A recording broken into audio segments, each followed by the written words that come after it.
Cap test 1 दिया होगा किसी पेज पे, मुझे पेज नंबर बता दो किस पेज पे, तो मैं ताकि सबको बता दूँ। वो कैप टेस्ट 1 दिया हुआ होगा ऐसे।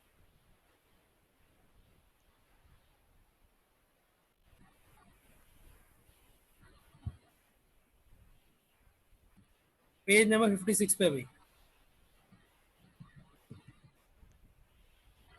53, 53 या 56 पे भाई, देख लें जिस पे भी है। तो वोकैब टेस्ट 1 है, इसमें करना क्या है मैं आपको जरा बताया था। सिनोनिम्स और एंटोनिम्स जिसमें आपको दिए हुए हैं, आपने सिनोनिम्स ये होते हैं two words which have similar meaning. For example excellent और गुड जो है सिनोनिम है, ठीक है, दो वर्ड्स जिनके सिमिलर मीनिंग हो वो सिनोनिम्स होते हैं, जबकि एंटोनिम्स वो दो वर्ड्स होते हैं जिनकी ऑपोजिट मीनिंग होती है। फॉर एग्जांपल गुड, बैड, ये दोनों एंटोनिम है, ठीक है। तो अब आपने करना क्या है, इसमें शुरू के 10 क्वेश्चन जो हैं, उनमें आपने सिनोनिम्स मार्क करने हैं। क्या मतलब कि आपने पढ़ना है कि भाई यहाँ लिखा हुआ है कंपाइल, तो कंपाइल का जो भी आपको मतलब पता है, आप नीचे के चार ऑप्शन में से देखिए कौन सा ऑप्शन है जिसका कंपाइल वाला मतलब है, उसको आप मार्क करना है अपने पास, ठीक है। आंसर नहीं बताने अभी, अपने पास मार्क कर दें। फिर उसके बाद आप जब 10 क्वेश्चंस कर लेंगे तो नीचे जाएंगे एंटोनिम्स पे। एंटोनिम्स आपने करना है एब्सर्ड, आपने पढ़ा एब्सर्ड का जो भी आपके जहन में मतलब है उसको आप पेज नंबर 56 से जवाब, जो भी एब्सर्ड का आपके पास मतलब है उसका ऑपोजिट आप मीनिंग वाला वर्ड ढूंढ लें और उसको अपने पास मार्क कर दें। तो ये आपने 20 क्वेश्चन सॉल्व करने। वोकैबलरी की एक अच्छी बात ये होती है कि वोकैबलरी या तो आपको आती है या आपको नहीं आती, आप वोकैबलरी को सोच सोच के सॉल्व नहीं कर सकते मैथ के क्वेश्चन की तरह। तो इसमें अच्छी चीज़ ये होती है कि आपका टाइम नहीं वेस्ट होता। तो आपने करना ही है कि ये 20 क्वेश्चन आपने सॉल्व करने, जो कि आपको सॉल्व करने में ज़्यादा से ज़्यादा 5 मिनट लगेंगे और कम से कम 3 मिनट लगेंगे या 2.5 मिनट। इसको जल्दी से सॉल्व करें, फिर हम इस पूरे को डिस्कस करते हैं। अनस साहब पूछ रहे हैं अगर ये नहीं है तो, अनस तुमने दो सवाल पूछे, तुमने सवाल जो पूछा ना अगर आया नहीं है ये सवाल, तो मुझे इसके बाद पूछना दोबारा से। और हारिस ने शायद पूछा था वोकैबलरी याद करने का, तो वो दोनों सवाल मुझसे दोबारा से पूछना जब ये कंप्लीट हो जाए। अभी इसको जरा सॉल्व करो फिर इसे डिस्कस करते हैं, फिर आपके सवालों पे आते हैं। चलिए भी स्टार्ट।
एंटोनिम्स माना।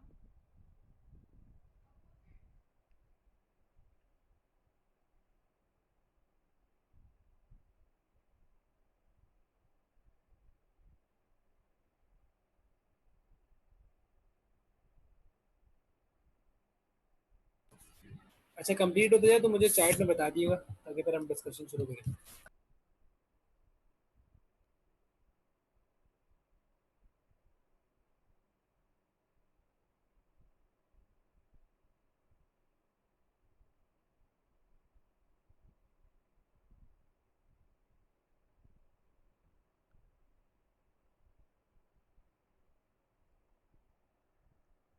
एंटोनिम के बारे में पूछा था। सिनोनिम्स दो वर्ड्स होते हैं जिनकी सिमिलर मीनिंग होती है।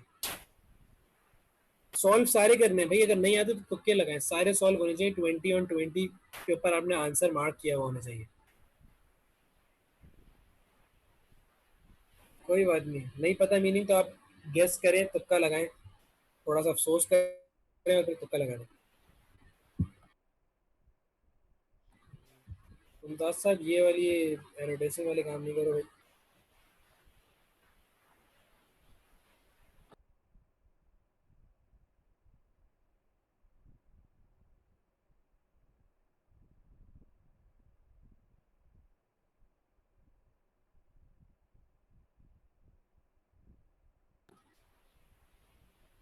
बस कर लिए ना, कंप्लीट करके रख लें, कन्फर्म मैं भी आपको कराऊंगा, मैं आंसर बताता हूँ।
सिनोनिम्स और एंटोनिम्स दोनों सॉल्व करना है, पूरे 20 क्वेश्चन सॉल्व करने हैं। पेज थोड़ा नीचे कर दो। अच्छा,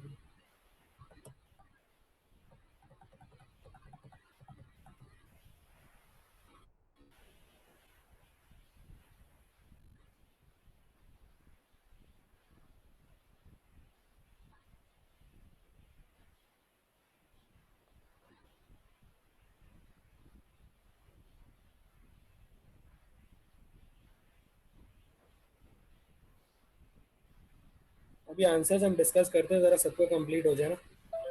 काफ़ी सारे लोग अभी सॉल्व कर रहे हैं, तो इसलिए मैं अभी डिस्कस थोड़ी देर में करती हूँ, 2 मिनट रुक जाओ। जिनका हो गया वो थोड़ा सा रिलैक्स करें।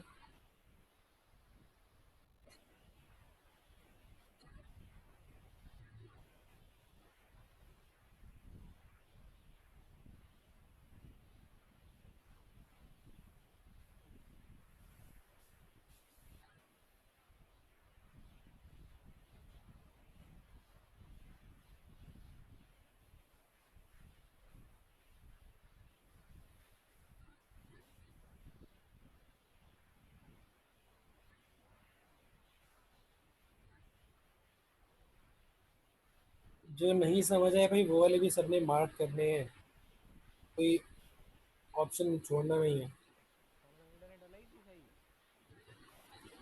ક્લાસ લઈ તા નથી હલાઈ તે ટેબલ તે ચીવે ભલી तुमरी मर्जी। सही નથી હલાઈ તે ટેબલ તે ચીવે ભલી। नोट वगैरह न करनी है जेको टीचर पढ़ाईंदा अथई, नोट न करनी आहे। छोकिरी थी सम्झाए।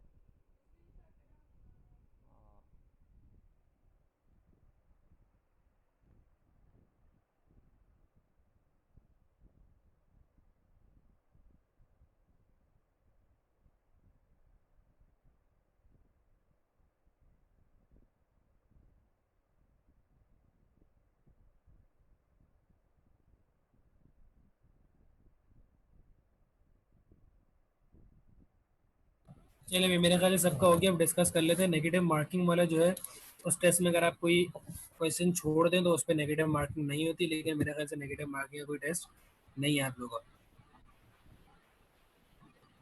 गूगल करने में लगी देखो, एक चीज देखो, राफे ने बात बोली कि लोग मतलब इतनी देर लग रही है तो गूगल कर रहा हूँ। तो देखो एक चीज यहाँ पे याद रखो कि जो मैं क्वेश्चन जो भी करा रहा हूँ, जो भी चीजें हम कर रहे हैं, उसका पर्पज ये नहीं है कि आप मुझे सही आंसर बता दें।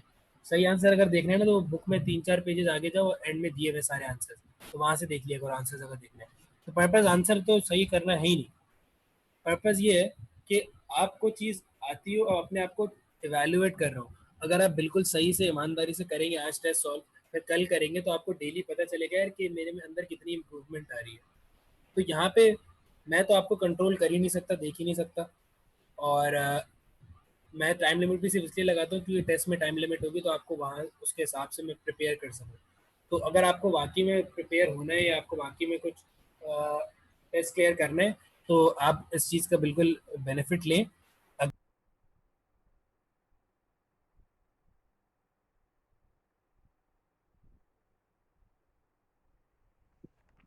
हेलो।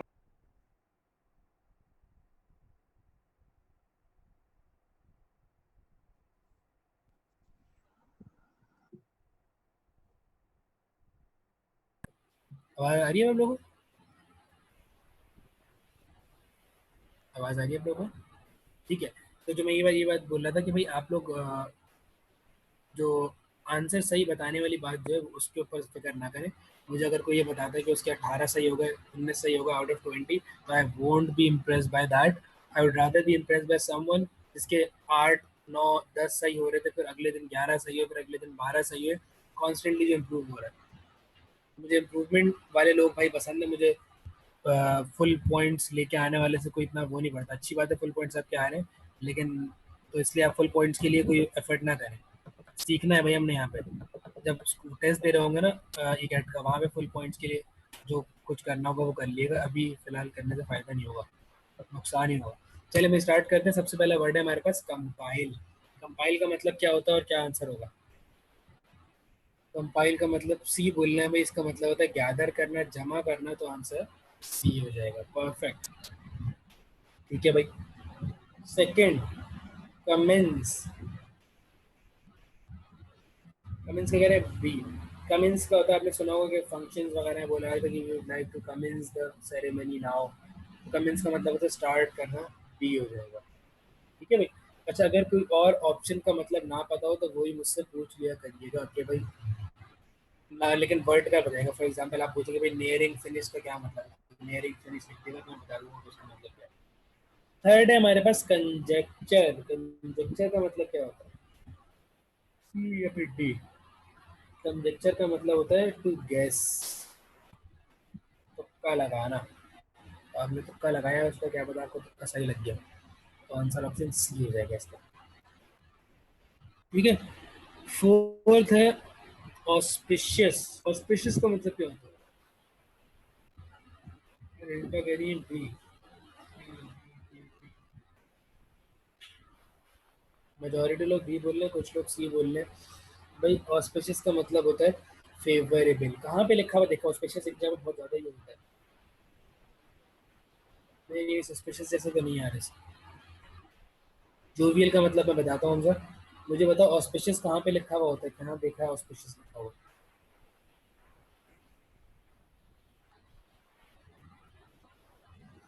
कहाँ पढ़ा है, कहाँ सुना है ये वर्ड ऑस्पिशियस? एक जगह पे बहुत यूज होता है हमारी सोसाइटी में। Auspicious occasion. ईद की विशेष में होता है बिल्कुल। और इसके अलावा ईद की विशेष में भी होता है। मैंने ये वैसे नहीं सोचा था मैं, लेकिन ईद के विशेष में भी होता है। ऑस्पिशियस इवेंट्स पे होता है। मीर साहब ये क्या डिस्क्रिप्शन दी है? ऑस्पिशियस जो ऑस्पिशियस इवेंट्स पे यूज होता है, कोई मुझे बताओ ना किस जगह पे यूज होता है बहुत स्पेसिफिकली। ईद के मैसेज जब लोग करते हैं उस पर होता है। जवाब टू का मतलब मैं बता रहा हूँ, खबर तसल्ली।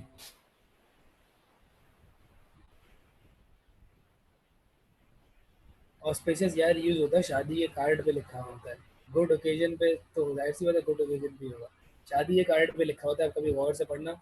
हमेशा शादी के कार्ड जो इंग्लिश में छपा होता है उस पर ऑस्पिशियस ओकेजन लिखा हुआ होता है। ये वो सेम टेम्पलेट होता है और कोई वही यूज कर रहा होता है कॉपी करके। खैर, तो ऑस्पिशियस का मतलब होता है फेवरेबल। अच्छा, इसमें जोवियल है। जोवियल का मतलब होता है जो चीज़ हैप्पीनेस वाली होती है, जॉय वाली होती है। ठीक है। तो एक चीज़ होती है जो खुशी का मौका होता है, उसको हम कहते हैं जोवियल। और ऐसी चीज़ जिससे आपको खुश, अच्छी उम्मीद होती है कि यार ये एक अच्छी चीज़ हो रही है, तो उसको आप फेवरेबल कहते हो। ऑस्पेशियस उसके लिए कहा जाता है। जॉयफुल, हाँ खुशगवार, जॉयफुल जो आप लोग कह रहे हैं वर्ड्स, ये आपके होते हैं जोवियल की मीनिंग। जवाब टू कौन सा बोल रहे थे? जरा मुझे टू बताओ, क्या बोल रहे थे तुम? टू बताओ। कमेंट्स का मतलब पूछ रहे थे। कमेंट्स का मतलब होता है टू बिगिन, स्टार्ट करना। आंसर ऑप्शन बी आंसर है। फिफ्थ है भाई एड्रॉइड। एड्रॉइड का मतलब क्या होता है? सी ए सी। मेजोरिटी सी आ रहे हैं, कुछ ए आ रहे हैं। देख लेते हैं। एड्रॉइड का मतलब होता है चालाक, अक्लमंद, स्किलफुल। तो फिफ्थ का हो जाएगा सी। ए जो है सी, फिफ्थ में फ्यूजलेज। फ्यूजलेज का मतलब होता है जो कि जहाज का मेन बॉडी होती है ना, उसको कहा जाता है फ्यूजलेज। हैसॉक का मतलब होता है, यार ये मैं इस तरह से समझाता हूँ कि अगर आपने कभी देखा हो चर्च में जाना हुआ हो किसी का, या मूवीज देखी हो जिसमें चर्च दिखाया गया हो कि लोग उसमें वर्शिप कर रहे हैं, तो उसमें देखा हो कि वो जाके जो जीसस की वो लगी हुई होती है उनकी स्टैचू लगा होता है उसके पास वो जाते हैं। उसके बाद जाके वो नील डाउन करते हैं, मतलब घुटने जमीन पे टेक के बैठते हैं। फिर उसके बाद वो प्रे करते हैं। कोई लकड़ी का होता है उसके ऊपर हाथ रख के। जब वो घुटने जमीन पे रखते हैं ना, तो वो जमीन पे नहीं रखे होते, जमीन पे एक थोड़ा कुशन सा रखा हुआ होता है जिसके ऊपर वो अपने घुटने रखते हैं। तो उस कुशन जो होता है ना जिसके ऊपर घुटने टेके जाते हैं, उसको कहा जाता है हसॉक। ठीक है। तो अगर किसी का जाना हुआ है तो उसने तो बहुत देखा होगा ज़्यादा क्लियरली। जिसका जाना नहीं हो तो मेरे ख्याल से मूवीज तो सबने ही देखी होंगी, तो आपको पता होगा। जिसने नहीं देखा हो अभी तो you can Google it and then you know, नजर आ जाएगा। ठीक है भाई। अच्छा, तो हैसॉक भी हो गया, ये भी हो गया। अच्छा आगे चलते हैं। इसमें एक और वर्ड है डी में, डाफ्ट। डाफ्ट का मतलब होता है बेवकूफ़। तो मतलब डाफ्ट जो है वो एड्रॉइड का एंटोनिम है।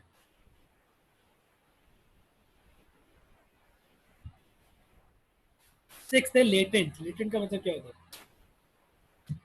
बी। बी। अब बी बोल रहे हैं। लेटेंट का मतलब हिडन होता है, बिल्कुल। लेटेंट का मतलब होता है हिडन, मुझे छुपा हुआ। तो इसके अलावा इसमें जो है एक ऑप्शन ए है कियोस्क। फाइव का आंसर जवाब सी था। अच्छा, उसके अलावा जो है लेटेंट में जो सिक्स का ऑप्शन ए है, उसका मतलब बताता हूँ। कियोस्क जो होता है वो ठेले को कहा जाता है। ठेला होता है ना, रेडी टाइप जो होती है। तो वो जो होता है, या कभी मॉल्स में देखा हुआ प्रमोशंस के लिए आए हुए होते हैं, कभी टपाल वाले आए हुए हैं, कभी कोई आए हुए हैं, तो उन्होंने अपना वो सेटअप लगाया हुआ होता है थोड़ा सा, उसको हम कियोस्क कहते हैं। और उसके अलावा ऑप्शन सी है चोक। का मतलब मेरे ख्याल से पता होगा। चोक का मतलब होता है कोई चीज़ ब्लॉक हो जाती है ड्यू टू समथिंग, हम कहते हैं पाइपलाइन चोक हो गई। तो फिर पाइपलाइन के अंदर कुछ फंस गया तो इसलिए ब्लॉक हो गई है। लाइट का मतलब होता है थिन एंड ग्रेसफुल। और ये नॉर्मली बॉडी के लिए होता है कि थिन एंड ग्रेसफुल बॉडी। ठीक है। Question seven, orator. ओरेटर का मतलब क्या होता है? सी, सब सी बोल रहे हैं भाई। ओरेटर का मतलब होता है पब्लिक स्पीकर। बेहतरीन, ये सबको पता है भाई। तर्जुमान। तर्जुमान। ऐसा आपने बोला जी तर्जुमान। तर्जुमान का क्या मतलब है? तर्जुमान तो वो होता है ना जो स्पोक्स ट्रांसलेशन करते पर्सन। हैं, राइट? Spokes person. तो स्पोक्स पर्सन तो नहीं होता इसका। थिन एंड ग्रेसफुल था, वैसा ग्रेसफुल। ओरेटर का मतलब तर्जुमान नहीं होता। ओरेटर का मतलब होता है जो पब्लिक स्पीकर होता है, जो बंदा who someone who speaks very well. For example बोला जाता है कि जुल्फ़िकार अली भुट्टो जो थे, he was a very good orator, he was a very good public speaker. मतलब वो जब स्पीच देते, जब वो बात करते थे, तो लोग उनकी बात सुनते थे। एक होता है कि कुछ लोग होते हैं जब वो बोलना शुरू करते हैं तो सब खुद से सुनना शुरू कर देते हैं उनकी बात, क्योंकि उनकी आवाज़ में, उनकी बात में इतना इम्पैक्ट होता है। तो वो लोगों को हम कहते हैं कि they are good orator, they know how to speak well. ठीक है। तो हर स्पीच करने वाला ओरेटर नहीं होता। ओरेटरी स्किल्स जिनके पास होती है उन लोग कहते हैं कि जिन लोगों को बोलने का आर्ट आता हो। ठीक है। अनस भाई कह रहे हैं कि बिल्कुल भुट्टो जो है अच्छे थे, तो अनस भाई ने मेरी बात को जो है वो कर दिया है। तरदीद कर वो होता है कैंसिल करना। अग्री कर लिया उन्होंने मेरे साथ, तो मतलब मेरी बात तो सही है। अच्छा, फायदों का मतलब बताता हूँ। फायदों का मतलब होता है फायदों का मतलब होता है अंडरस्टैंड करना। जैसे हम कहते हैं ना कभी दिस इज अनफैथमेबल, इसका मतलब होता है अनफैथमेबल का मतलब होता है कि डिफिकल्ट टू अंडरस्टैंड। फैथमेबल का मतलब होता है इजी टू अंडरस्टैंड। ठीक है। अच्छा, अभी इसमें और कोई वर्ड तो नहीं है, कदम है, बस यही था। क्वेश्चन 8 पे आया था कॉन्ट्रेडिक्ट। 6 का आंसर क्या है? 6 का आंसर भाई बी था। 6 का आंसर बी था। अच्छा, अभी 8 का कह रहे हैं डी एंड बी एंड ए, तीन बोल दिए लोगों ने। कॉन्ट्रेडिक्ट का मतलब होता है किसी के साथ अपोज करना, तो इसका हो जाएगा to oppose by word, option D हो जाएगा इसका। ठीक है। इसके अलावा इसमें मेरे ख्याल से कोई मुश्किल तो नहीं है वर्ड, और कोई 8 में है तो बता देना, मैं समझा दूंगा। 9 है काउंटर। सी कह रही है काउंटर का मतलब होता है अपोज करना। Perfect, that was easy. आगे चलते हैं, अभी काउंटर का अपोज करना होता है। मेरे डी टेस्ट, डी टेस्ट का मतलब क्या होता है?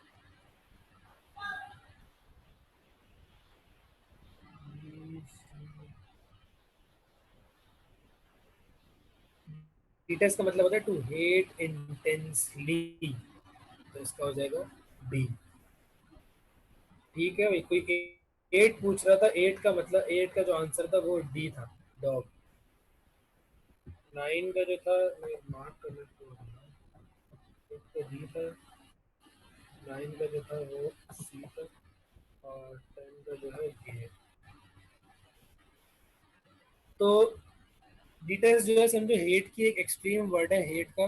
तो जब आप बहुत ज्यादा किसी को हेट कर रहे हैं तो यूज द वर्ड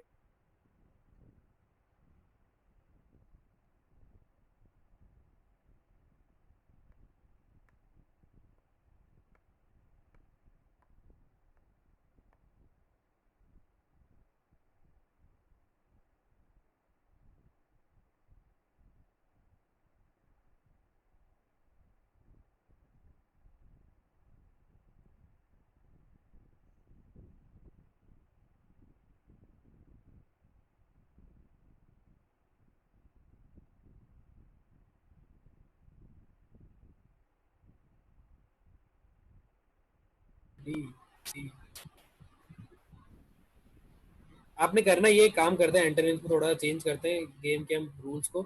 आपने अब सिर्फ आंसर नहीं बताना मुझे, आपने पहले लिखना है मीनिंग, जो भी एब्सर्ड की मीनिंग, वेबसाइट की जो भी आपको मीनिंग लिखती है, मीनिंग लिखे कॉमा, और कॉमा डाल के फिर आंसर ऑप्शन बताया, ताकि मुझे बताओ कि अच्छा भाई आपको ये मीनिंग लगती है, तो इसलिए आपने इसके ऑपोजिट एंटोनिम ये मार्क करा। डी टेस्ट का हेट होता है टू हेट इंटेंसली। ठीक है। मैं जरा आपको एक चैट पे भेज के बताता हूँ, सेंड टू एवरीवन करके मैं जरा भेजता हूँ कि किस तरह से आपने भेजना है। आपने कहना डी टेस्ट कैसे मतलब, सॉरी एब्सर्ड का बताया, तो एब्सर्ड का मतलब होता है बेवकूफ।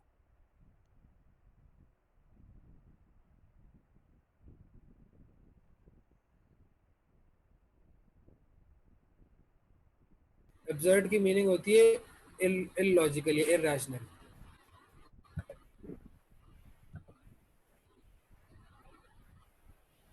सी होगा ना। ठीक है भाई, एब्सर्ड की मीनिंग इलॉजिकल होती है ना। 11 की चॉइसेस की मीनिंग बता दूँ, अच्छा 11 की बताया तो 11 का स्कैरसिटी है, ऑप्शन ए। स्कैरसिटी का मतलब होता है किसी चीज़ की कमी होना, किल्लत होना, ज़रूरत से कम होती है ना जब कोई चीज़, तो उसको हम कहते हैं स्केर्स है। अडोन का मतलब होता है डेकोरेट करना। फ्लरिश का मतलब होता है सक्सीड करना या फलना फूलना, ग्रो करना, उसको हम कहते हैं अडोन। ठीक है भाई। अच्छा 13 पे आया था, 13 का बताइए। सर 12 का मीनिंग बता दो। 12 का मतलब था, अल्यूर का मतलब था अट्रैक्ट करना, तो इसका मैंने ऑपोजिट करा है रिपेल। और सेज का बता देंगे। सेज का कह रही है, मनाल कह रही है डिस्ट्रेस, तो बी होना चाहिए। सर 12 के डी का बता दें, हिंटर। 12 का डी हिंडर का मतलब होता है किसी को रुकावट बनना किसी के रास्ते में। हिंड्रेंस होती है ना, रुकावट कहते हैं। सेज की मीनिंग एंड आंसर,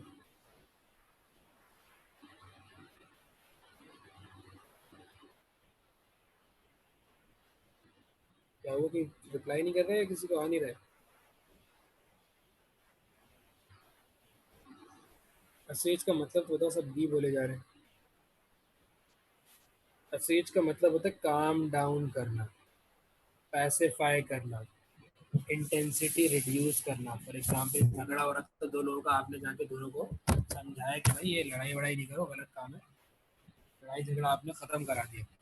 ठीक है, तो इसका ऑपोजिट क्या होगा कि आप बिल्कुल वो वाली हरकत करें कि आप जाके बोले कि लड़ाई हो रही है दोनों की, एक बात पे आप बोले कि अच्छा सिर्फ इस बात पे लड़ाई हो रही है, हम लोग को तो दो और बातों पे लड़ना चाहिए, और आप और झगड़ा बढ़ा के आ जाए, तो मतलब आप एग्रेवेट करके आ जाए सिचुएशन। इस तरह से आंसर ऑप्शन इसका बी हो जाएगा। ठीक है भाई, ये पप्पो ऊपर नहीं बोले, वो अच्छी भी होती है। अच्छा भाई, तो एग्रीवेट हो जाएगा। एल्योर का था अट्रैक्ट करना। अच्छा भाई, अब एसओएच की बाकी मीनिंग्स पे आया था। एसओएच के ऑप्शन ए में जो लिखी हुई जाइगैंटिक, इसका मतलब होता है to be enormous, to be in large size. मतलब हम कहते हैं माउंटेन्स आर जाइगैंटिक, तो मतलब बहुत बड़े माउंटेन्स हैं।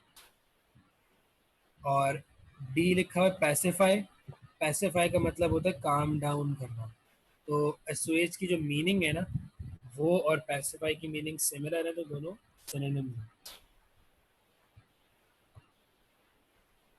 14th पे आया था, 14th का अबंडेंट, इसका ऑपोजिट क्या होगा? एम्पल है और डी कह रहा है, कोई कह रहा है एग्जिस्टिंग है और डी है। बी होगा सर इसका। एम्पल का मतलब होता है to be in large quantity, to be in a quantity that is more than required, ज़रूरत से ज़्यादा होना। तो ज़रूरत से कम होने वाला इसका आंसर होना चाहिए, और ज़रूरत से कम वाला ऑप्शन लिखा हुआ है ऑप्शन डी, तो इसका हम कर देंगे स्कैंड। ठीक है, फिर क्वेश्चन 15 है पेटी। पेटी का मतलब होता है, क्या होता है पेटी का मतलब? जाम खाना।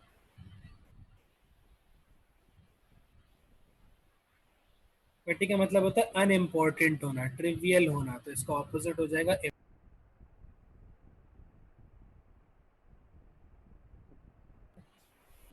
सही में सबको मिली है शीट?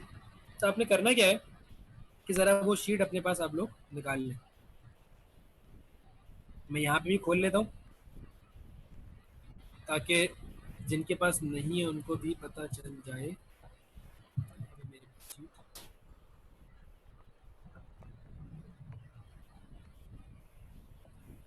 अगेन जिनको मटेरियल नहीं मिला, ये तो 500 वर्ड्स की लिस्ट है। कार्ड्स भी मिले थे, कार्ड्स के बारे में भी बिल्कुल बात करेंगे। 500 वर्ड्स की लिस्ट है, 500 वर्ड याद करना तो बड़ा मुश्किल काम हो जाएगा, तो हम ऐसा करते हैं 500 वर्ड याद नहीं करेंगे। हम ये कर लेते हैं कि हम 10 वर्ड याद करते हैं सिर्फ डेली। ठीक है, डेली के 10 वर्ड याद करेंगे। तो अगर हम एक महीने तक डेली 10 वर्ड याद करेंगे तो इजीली 300 वर्ड हो जाएंगे। 1.5 महीने तक हम 10 वर्ड याद करेंगे तो हमारे पूरे के पूरे 500 वर्ड हो जाएंगे। तो डेली के 10 वर्ड याद करने, कैसे याद करने उसका प्रोसीजर आपको बता देता हूँ। और याद क्यों करना है, क्योंकि भाई ये चीज़ आपकी डायरेक्टली या इनडायरेक्टली इनमें से काफ़ी वर्ड्स पेपर में आएंगे। कौन से आएंगे, कितने आएंगे, ज़रूरी आएंगे या नहीं आएंगे, ये मैं आपको बिल्कुल भी गारंटी नहीं दे सकता। मैं ये बिल्कुल बता सकता हूँ कि भाई हर दफ़ा आएंगे हमारे इसमें से वर्ड्स, और बहुत हेल्प होती है स्टूडेंट्स को इससे। तो अब आपके ऊपर है, आपको अगर फिर भी भरोसा नहीं है हमारी बात पे तो आप नहीं करिएगा याद, वरना अगर याद कर लेंगे तो बहुत फायदा होगा। ठीक है, करना क्या है 10 वर्ड्स का, कि ये इसका वर्ड लिखा हुआ, उसके बाद कभी एक मीनिंग लिखी हुई, कभी दो, कभी तीन। तो जो सी भी सबसे इजियर मीनिंग है आपने वो वाली मीनिंग याद करनी है। सही है, सबसे इट का मतलब पूछ रहे हो मेरे ख्याल से जवाब, तुम 10 मिनट का मतलब होता है इधर उधर, मतलब किसी एक जगह पे ना होना, फैले हुए होना इधर उधर। ठीक है,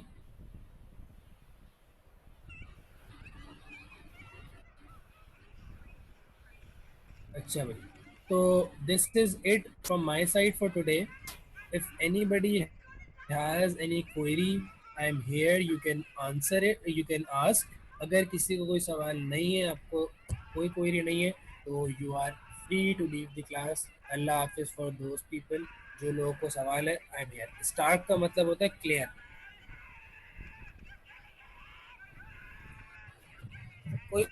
क्वेश्चन नहीं आयशा तो यू कैन लीव।